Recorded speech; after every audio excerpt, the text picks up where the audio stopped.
Coach, Yes, good win. thank you. Through the victory today. Yeah, good. Excuse me. Good afternoon. Good evening to members of the media. Congratulations to the team. I thought a well-deserved victory. I thought we were in control throughout the match. We took enough risks when necessary. We had enough control in the areas we wanted to have control. We prepared well, not as best as we could, but we prioritized the legs, and so we used video footage. Fortunately, the memory and the events of the past game were not so far away from the brains of our players, so we could recall some of the events, and when we did the corrections, we did a review. It allowed us to prepare very well against a very good side, well coached by Coach John Maduka. But congratulations to this group of players, fantastic group of players. Throughout 90 minutes, I thought we were in complete control, and I'm very proud. In fact, we should have scored more, in my opinion.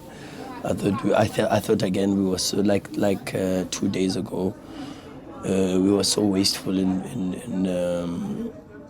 around the box, But look, 2 goals. We missed a penalty. We could have had more, but I'm happy with the 3 points. I'm happy with the performance. I'm very, very happy with the performance and proud of the players. Hi, Coach. Congratulations on the win. A few weeks ago, you spoke about taking lessons from Liverpool analysts in terms of how to pressure the teams that are defending. Obviously, maybe we are implementing those ways or whatever that you learned. You're scoring goals now. Is it maybe, would you say the results are coming out? Oh, it's the quality of the players. We've got very good players, and for me, it's just the quality of the players. Coach, you spoke about making so many changes. I look at in terms of the back four, it was only maybe one. Maybe Vala, we cannot. I mean, previously was any more advanced. Even you made those changes, but the fluidity, the crispness was still there. Does it also that surprise you sometimes as much as you do all those things in training, but then sometimes there's still an element is still there? No, it doesn't surprise me because for 2 reasons. One is I complained a lot about it at the end of the season. So at the beginning of the season, they heard a lot from me about it, and being the human beings that they are, I'm humbled that they've received the message. And number 2 is we don't train for 11 players at Sundowns. I can't train the team for 11 players. I train for the entire team. And so there are certain principles and schemes that we adopt in certain moments and in certain things that we want to do. And everybody has to know exactly what we have to do in certain moments. For some, it takes a little bit longer than others. And that's why it's not always easy for the adaptation of players who join us in January, for an example, without a preseason, and that's football. But to be honest with you, I think the approach that we take as a technical team is that we don't train for the team. We train for the group, for everybody that's involved in the team to understand the principles and the schemes and how we want to play. Coach, obviously you've passed the 50 mark now in terms of the amounts of wins. You're 59 unbeaten in the league. I know in the past you've spoken about appreciation, receiving that appreciation from the South African football fraternity. So I'm very interested to find out from you, do you perhaps feel, it's very hard for people to appreciate things while they're happening in the moment, and perhaps your team, Mokwena, will probably be remembered in the future, in hindsight, when people are looking at what you have done and what you are currently achieving now? Well, there's 2 ways to look at it. I think history has no blank pages, and there's going to be something written about this group, and I don't know what will be written, but there will be something written about this group. But I'm also I'm an avid animal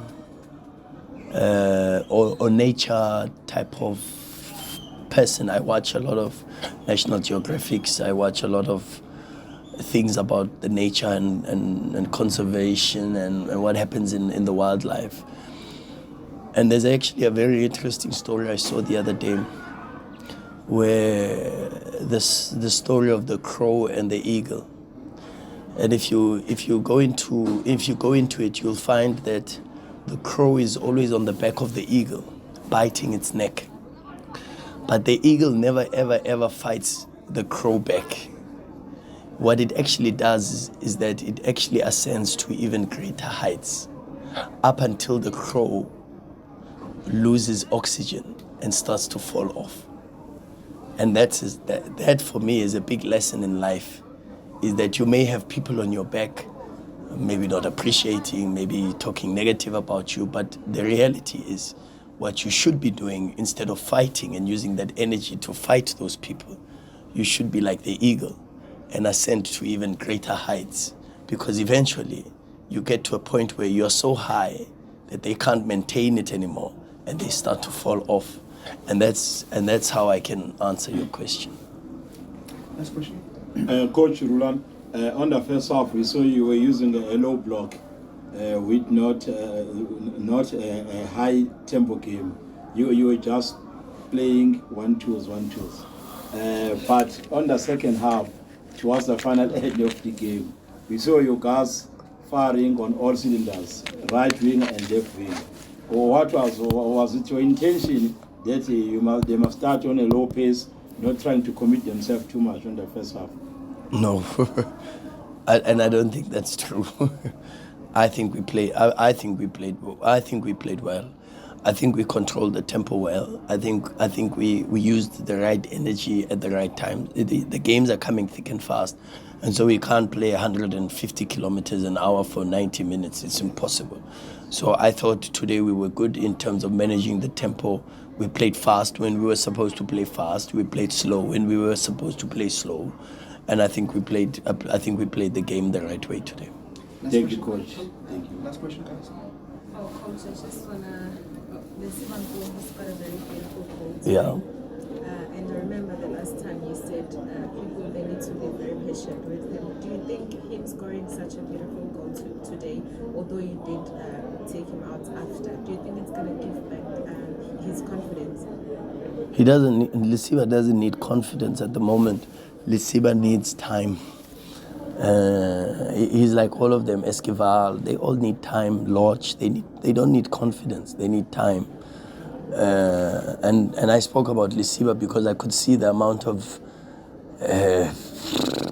criticism, and which was really undue, that he was getting. But like I still advocate that give him time, guys. Give him time. The best is yet to come.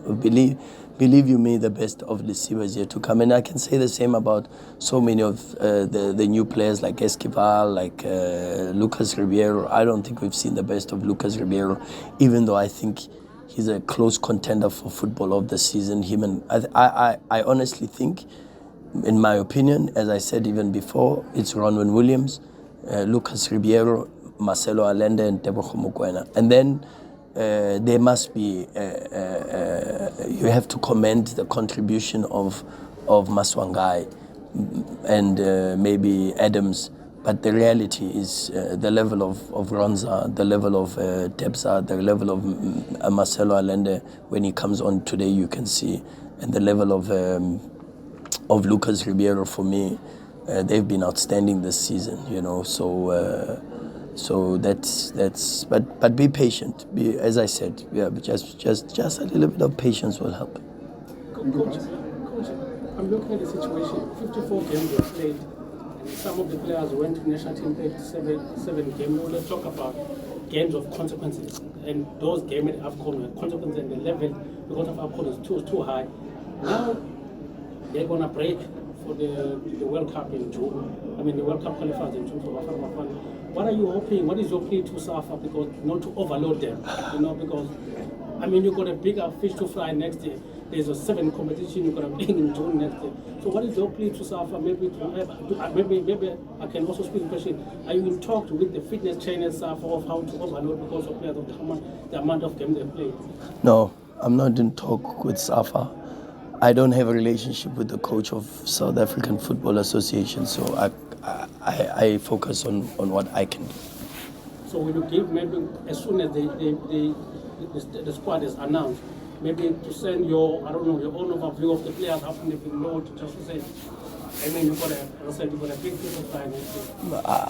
I don't want to fight nobody, because once I start talking about those things, it's as if I'm fighting. So I'd rather stay out of that space and manage what I can manage, which is my players, and try my level best to make sure that they are fit, they are strong, and that they are enjoying their football and improving. Thank you, Coach. Thank you very much, guys.